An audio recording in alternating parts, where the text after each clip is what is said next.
masa in chỉ bay vek ule YouTube a hian ni tin minute thum ti hi upload tin kan tung ve a tun tum hi voi khan na ani wangin le a soi fia na te ngai wangin minute thum ai le rei pa de le kani poi min do thiam ula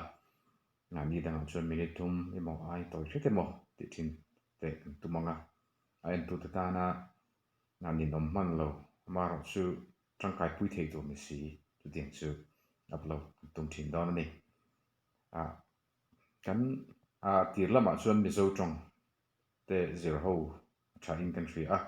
zo tong kan man dik lo te la tin mi zo tong hrim a sia dan te a lam dan te pawh ni ang chu chung chu zero ho tha a tha hem ngei na awangin tigen ma an la chawani a tin chu min lama chuan kan vei zong tun lai kan thil ton chi sang sang te pawh ni ang chung te pawh chu kan la soi chaw za tur ngai la ni tin mi thum hun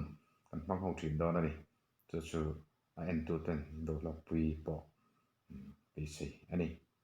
ama sa pera chuan kan soi ta kan khan mi zo tong hi zero tlang ta ila tha in kan hri a mi zo tong man dik lo then khat te hi an soi masa ila kan man dik lo tlang lon a common deuh chau kan thu tanga tu na ri chuan a e mi zo tong a e hi a e anga lam kan nga khop mai a chu chu ai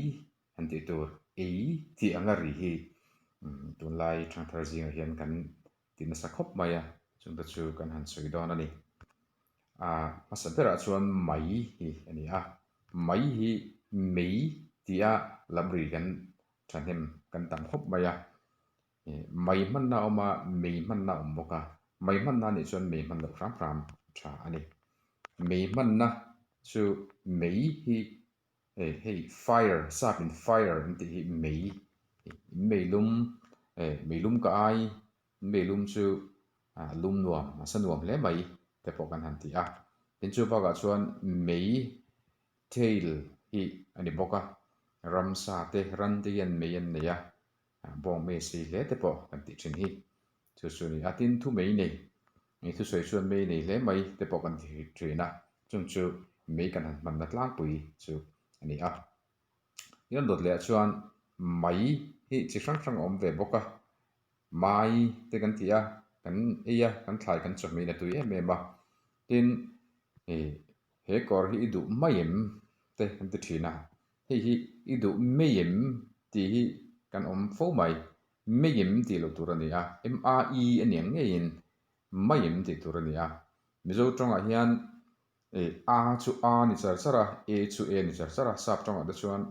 a hi a angte a angte a ri chang wa mizo tonga hi chuan a hi a angin a ri char char ren ti kha hretai la thaw me tin ileng mai mai do nem ni ti te pawh ileng mei mei ti thin kan oma ileng mai mai MRE al ni reng ani ileng mai mai do nem ni ti a man tur ani tin mai an bai te pawh kan nei a hing te pawh hi mei an bei ti thin kan oma mai an bai ti tur ani mizovina kan chawh me pakhat chu bai siam mi ni a chu chu kan tlak thina kan chhum thina kan kanga kan bai bok thina chuwang chuan kan bei ngai lo wani mai an hi kan bai thin tin mei an kan bei lo wa mai an kan bai thin ani chuwang chuan bei ti hi dik lo wani mai an bi mai an bai kan ti a hi chuan tin thing hi kan zai thin ani thing zai ani thing zai ni lovin kan zai ani tin a thing te pawh thing zai ti tu a thing zai ti lo tur ani chu chu chian a pawimawh khawp mai a tin a dawt leh chuan bawlh hlaw hi kan paih thin kan peih lova kan paih thin bei te peih ti te hi a hman na dang a awm mizo tangah hian maro chu mai an bai ti chuan bai man tur ani a tin bawlh hlaw pawh peih ni lovin paih ti tur ani chu chu tawngkam dik ani peih hi a dik lo ani dawt leh chuan tawng hi pai ti tur ani a pei a tawng a pei ti lo tur ani a tawng a pai ti tur ani tin hnung berah chuan hmel te hi kan in hai thina kan in hei ti tur ani lova ka hai che lawm le ka hei che ti lovin ka hai che ti tu ni chu su hriat thaw me ti khan kan se ta kan khan minute thum a pel to mai the ma ro chu kan ti voi khat na ni wangin ti dan to te kan han choi ve dewa introduction ang de lek te kan han ni ve wang khan kun kala ta hreta kha song kha ni tin minute thum kan ti chu kan tum thin a chu khat na episode 1 chu ani a ni danga kanin mula don nia